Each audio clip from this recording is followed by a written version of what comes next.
Welcome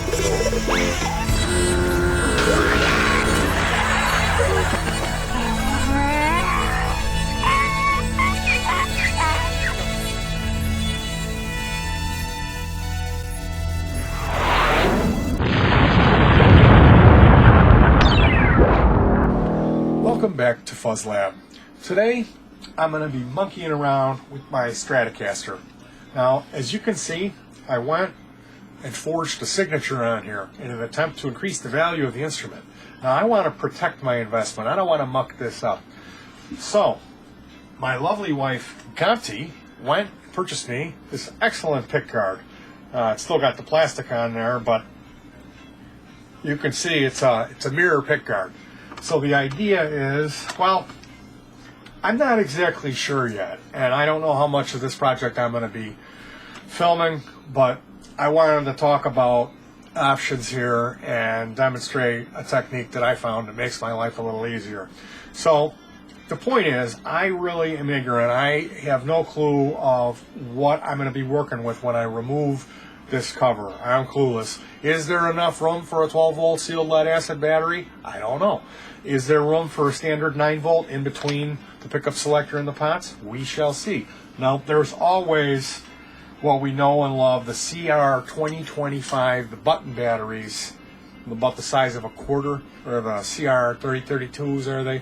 So those are 3 volts, right? So 3 times 3 is the magic number. So I'm thinking Stratoblaster. Or, I mean, once again, Ludwig Phase 2 clone. I don't know what can I fit in here, you know.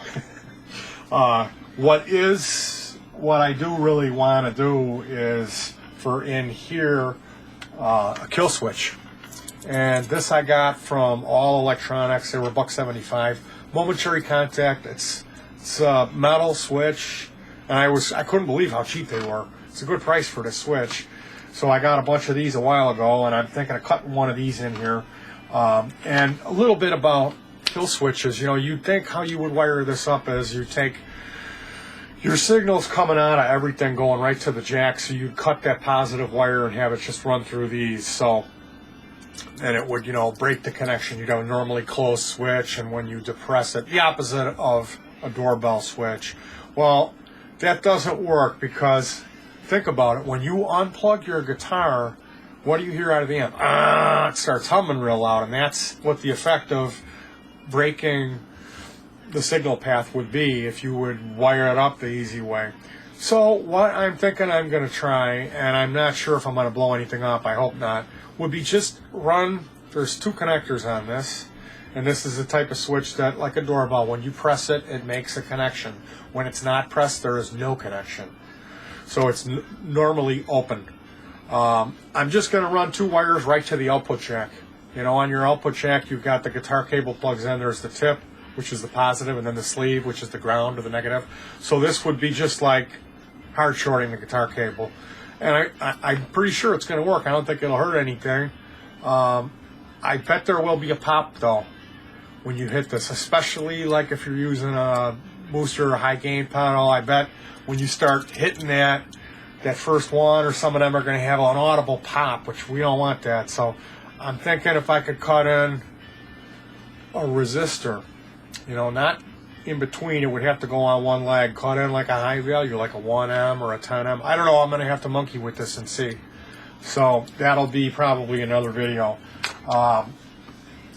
As far as the options for the Stratoblaster go, the first thing you need to do when you're going to add onboard circuitry for the guitar is you remove your mono jack, which would have 2 connectors, cut in a stereo jack, which has 3. That middle connector, the battery's negative goes to it, and then your circuit, the power wire, the minus, goes to the ground on your jack. So the new connector, because it's a stereo jack you're putting in here, no, it's normal. Tip positive, ground goes to the ground and the wiring.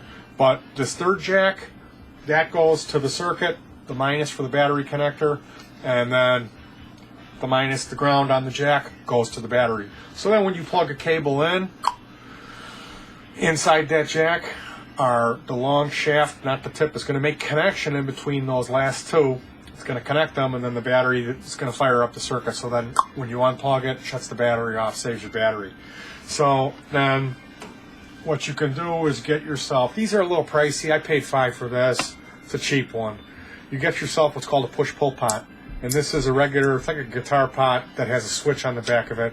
This is a DP3T, I think. It's like a true bypass. I can't believe I said that. It enables you to fully bypass both sides. So what the effect would be is, you know, when I have this normal motor pulled out, let's say if it's pushed in, it would be like the signal is just like a stock guitar. When you pull it out, it reroutes it through that circuit and gives you the boost. So you could have it, you know, matching it for active pickups or a little bit of boost, or like for lead, if you're gonna, you know, want to hear your lead, you pull that out, or I'll figure it out. It's not that big of a deal. And, you know, one thing is, I don't know what's in here. Is it Les Pauls are 500K pots and Strats are 250, or the other way around? I don't know. What I do know is this is a 500K pot here. If I get inside here and they're 500K, then I can use it. I don't want to mix up the impedance of the pots. That's going to really, not going to sound too good. So if I get in here and this is 500, great, because this is 500. If it's not, if it's a 250, then I'm not going to really want to use that push-pull switch. So no harm, no foul. I mean, I've got this aftermarket pickguard. Drill another hole besides the kill switch for a bypass switch, you know, a DP3T, cut another one in there and route it through there, and there you go. It's just two different ways of wiring it. You either using push-pull pot switch combined or just the switch. Now, the cool thing about having an aftermarket pickguard, for me anyway, is, you know, with all this modding, it's no harm, no foul. If I don't like what's in here, you know, let's say it eats batteries, or I don't really like the tone, or it's not compatible, I could just take it out, rip it all out of there, and then take my pickguard. What you would do is put down a piece of masking tape over the hole that you didn't want anymore, flip it over, pour a little hot glue in there, let that cure, and then, you know, you could paint over it some silver paint or tape a piece of tinfoil to match it. Hey, at Wembley, even the front people in the front row, they're not going to be able to see it. So no harm, no foul with modding. If you do have, you know, you don't want to mod your original pickguard if it's like a decent instrument. If it's like some Squire, go ahead, you know, put cigarette burns in it, punk rock, you know, that's cool. As far as the wiring options go, Fender has this, I forget if it's called BJT, BVT. It's a dual pot. It's like a 25K, 250K, then 1,000. So instead of having one that just kind of cuts the treble, there's two different values of pots, and use two different value capacitors. So it's a much more like kind of advanced circuit design for the passive tone control. And I forget what that's called. The kit's like $20. You can get them a little cheaper, but that sounds pretty cool. It's just a shame you have to get this custom pot. Fender's the only one that sells it. So don't waste your time if you're going to try something different for your tone knob. The other thing is a grease bucket mod, and that you don't really need any. You just need a couple of different values of resistors and capacitors. And what the grease bucket does is when you turn your volume down or monkey with the tone, you don't lose any treble. Normally, when you adjust this stuff, it cuts the volumes and the trebles a little bit and unnecessary things, you know. And this grease bucket, it helps smooth that out. A lot of guys love that, you know. Once they try it, that's all they use. A lot of guys hate it. So you might want to, you know, figure out a way you can do this first and test it out before permanently altering your guitar. As far as a Stratoblaster or adding an internal circuit to the guitar, another option for Stratocasters is, you know, you got one volume control for all three. Then we got two tones. You know, are they really necessary? I find it kind of a hassle, honestly. I would almost prefer having one tone knob. So an option is that you wire the tone for one pot. You don't have two tone pots, and then you use this knob, as the controller for the circuit you're cutting in. Like in this case with the Stratoblaster, there's a gain control. So that would be your gain control. Now, for me, I think really the best option is this. To keep it simple and keep it more stock, I'm going to have to cut in the stereo pot to save the battery life. But I really don't want to mess with rewiring all of this so much. So I'm going to hopefully be able to go with this to activate the circuit. And as far as adjusting the gain, what I'm going to do is just use a trimmer pot. I'm not going to have it external. I will adjust this to my liking and leave it at one setting.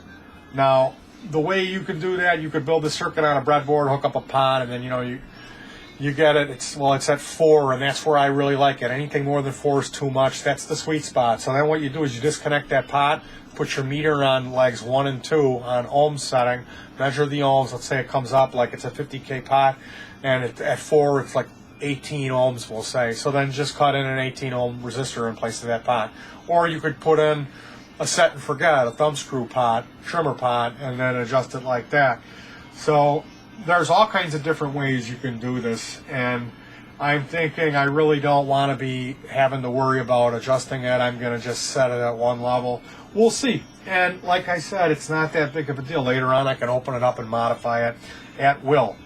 So the actual purpose of this video, I wanted to talk about removing knobs off of your guitar. This is good for removing any kind of stubborn knobs. You know, I've run into doing this. I have an example here, and you can see this particular knob, it cracked,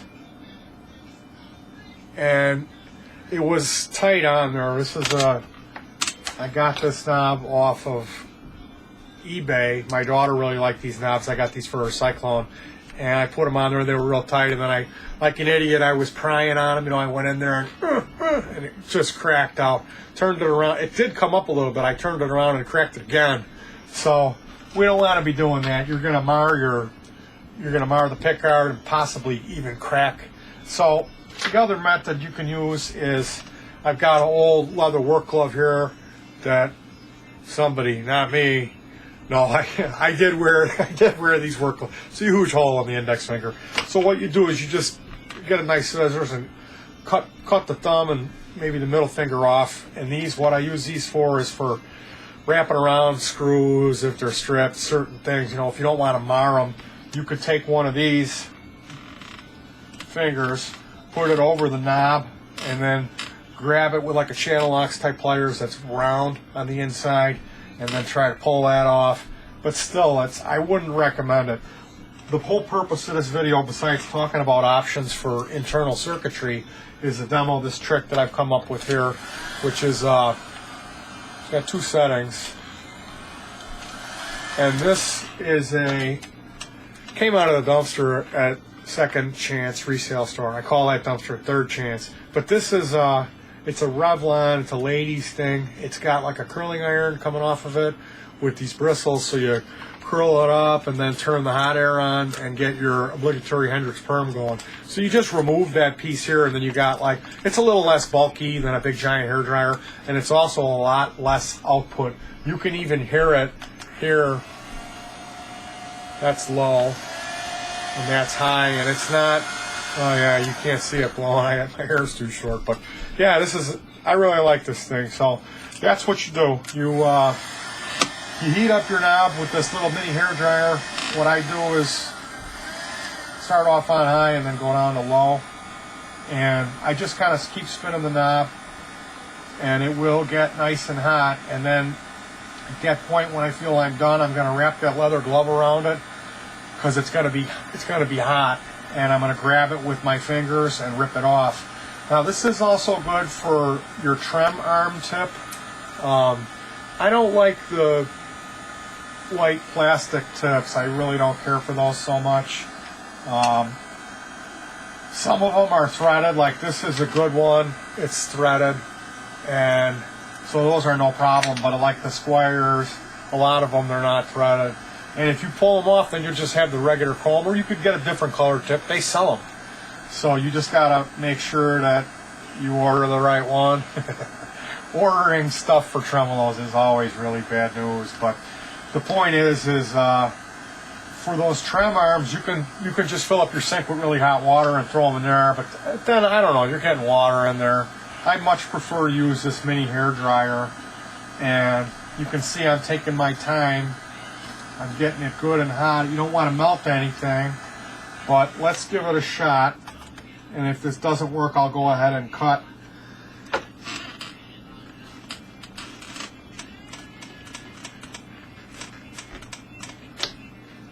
No, it's not coming off. Petey's tips and tricks. Well, I'm going to go ahead and cut. I'm going to hit this with some more heat, and it'll come. Okay, I've got it good and hot at this point. What I'm going to do, I'm going to be lazy. I'm not going to go and get my channel locks and try the glove. You really do need... Do I have it? I'm just going to use this prying screwdriver. I'm going to give it a nudge and turn it, give it a nudge. You know, I've got it at 2, now I've got it at 6, now I've got it at 10. It's coming.